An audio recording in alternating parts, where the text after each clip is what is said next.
What if I told you that beneath this church lies one of the darkest secrets in history? First Church of England, SPG Church, Society for the Propagation of the Gospel. The church is now children's library. This is Cape Coast Slave Castle, where thousands of our African ancestors were held in dungeons before being sold into slavery in the Americas and the Caribbean. And the shocking part, while they were suffering below, people were worshipping in a church right above. But it gets even deeper. One of the biggest insurance companies in the world today participated in insuring the slave ships. They've since apologized, but the history remains. Today, I'm in Ghana, the heart of British slave trade on the west coast of Africa, and I took a road trip to Cape Coast with one simple question: how were the men, women, boys, and girls held captive in the Cape Coast Castle treated? What horrors did they endure? First things first, let's talk about the history of this place. This castle was built in 1665 and it took 60 years to complete, and Africans were used as laborers in its construction. Originally, it was established as a fort by the Swedish around 1654, after which it changed hands multiple times. The Danes took control in 1658, locals of Cape Coast in 1661, and the Dutch occupied it in 1664 during the Anglo-Dutch War. In the subsequent year, the English took over and transformed it into the castle we see today, and it became a major hub for the British slave trade. They built about 60 dungeons in West Africa. Out of the 60, Ghana had about 40, all because of our gold. So it was not surprising that they named our coast Gold Coast. Our neighboring coast was named Ivory Coast. The coast of present day, Togo, Benin, Nigeria, Slave Coast. But out of the 60, out of the 40 they built in Ghana, now about 22 existed. 19 forts, 3 castles. So together, about 22 dungeons in Ghana. First dungeon built in Ghana in West Africa is the one in Elmina, which is just like 15 kilometers away. Portuguese built Elmina dungeon in the year 1482, oldest European structure outside entire Europe. Second one is Nakra, Christiansburg, Denmark, built. I got curious, and just as I started thinking about the whys, why would African people sell their fellow Africans into slavery? Our tour guide shared something eye-opening. Here is what he said. There was a gap. Africans were not that united then. The Europeans took advantage of that. Sadly, we are still not united and they are also still taking advantage. And wherever they got the captives, mainly from West Africa, they walked in chains and shackles barefoot. Some died in the way. Imagine walking from Kumasi to Cape Coast, about 200 kilometers. Tamale is about 600.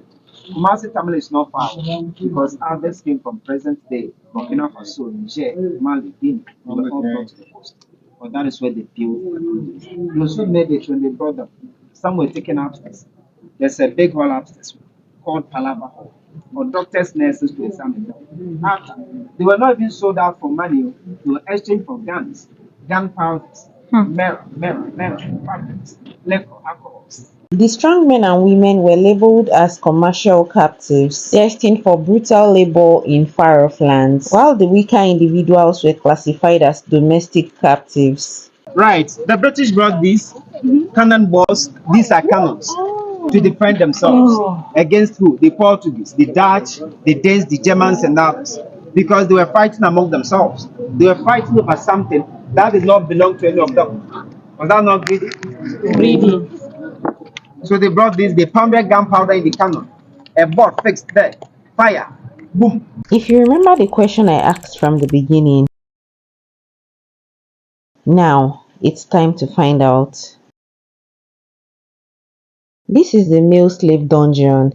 It's cramped, dark, and suffocating, holding hundreds of captives in unbearable conditions. These dungeons were far worse than you can imagine. The captives were chained together in shackles, forced to live in the same place where they urinated, defecated, vomited, and in the case of women, menstruated, and all of this happened right on the same spot. Their food was thrown into that filth, and of course, they were still expected to eat. No, now, this buildup of feces, urine, vomit, blood, sweat, tears, saliva, and a whole lot mixed with soil petrified. As I told you, what we are standing on is DNA of our male ancestors. But see where I'm standing. Where I'm standing is making me a little bit taller. Because it's higher here than where you are. And it's higher here because of this. As I told you, sometimes they pass the dropped food. And this hole now goes up. It's seen right in front of the church on top of this ledge. So they could be passing for church services, for communion services, and they could hear the captives screaming from the vent. They gave them food. They were fed normally twice a day, but little food just to keep them alive. Most of the time, domestic captives were bringing food for the commercial ones in the dungeon. They were kept like this for 3 long months. Many couldn't bear it. Some died from hunger because they are unable to eat in such conditions. Others went blind from darkness. Diseases spread rapidly, claiming more lives. And in fact, the number of those who died here far exceeded the number of those who survived. And yet, the captives who survived were only at the beginning of their harrowing journey. And for those who attempted to escape or were considered to have committed an offense, there was even a worse fate. They were thrown into a cell. Here, the chance of survival was slim. Death was almost certain, serving as a brutal example for others who might think of escaping or disobeying.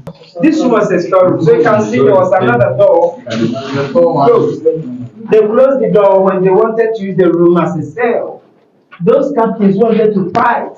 When it's time to ship the captives away, they were marched to this spot because it has better lighting, unlike the dark and suffocating dungeons. Here, each captives were identified based on the mark of their slave dealers. These marks were used to track ownership and to ensure the captives were sold to the right buyers once they arrived the Americas or the Caribbean. In this last room, they sorted them out for more light here to see the marks for easy sorting and counting.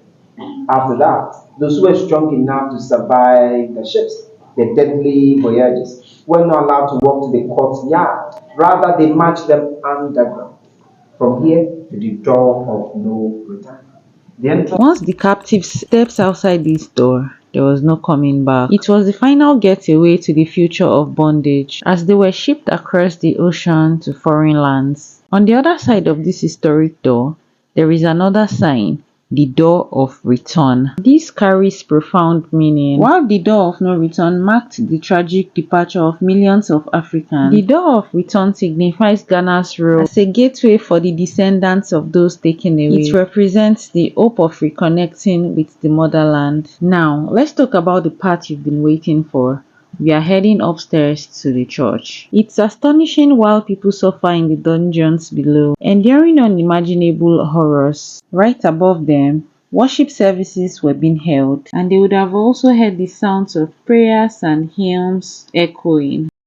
Society for the Propagation of the Gospel, SPG Church, First Church of England in the country. Church of England is now Anglican. Anglican churches are all over Ghana. Methodist Church Ghana started from this courtyard. Catholic started from Elmina Castle. The church is now children's library. So school children come to the library to read. So this organization from US of A is sponsored for the renovation of the library. They did very, very well. But I have to see what they wrote. Read for us. A child. A child will be an adult who thinks unknown. This one I disagree. Another thing that is even more unsettling is that during the height of the slave trade, major companies insured the slave ships, including one of the largest insurance companies still around today, Lloyd's of London. However, they have publicly apologized for their involvement. They've also pledged to take actions by addressing the inequality still experienced by black and ethnically diverse individuals. Just when I thought that was all, we were taken to the governor's living room and bedroom. It's massive, with a stunning ocean view and 14 windows, letting in light and air. while the captives were crammed into a dungeon with just two tiny holes for air. As I stand here today, I can't help but wonder how people allowed this to happen. Let me know what you think in the comments, because this is a conversation we need to have. Being here at Cape Coast Castle makes history feel very real. The pain, the horrors, and the suffering of slavery are something we can never forget. But it also serves as a reminder of how far we've come and how much further we still have to go. If this video opened your eyes or make you think, don't forget to like, share, and subscribe.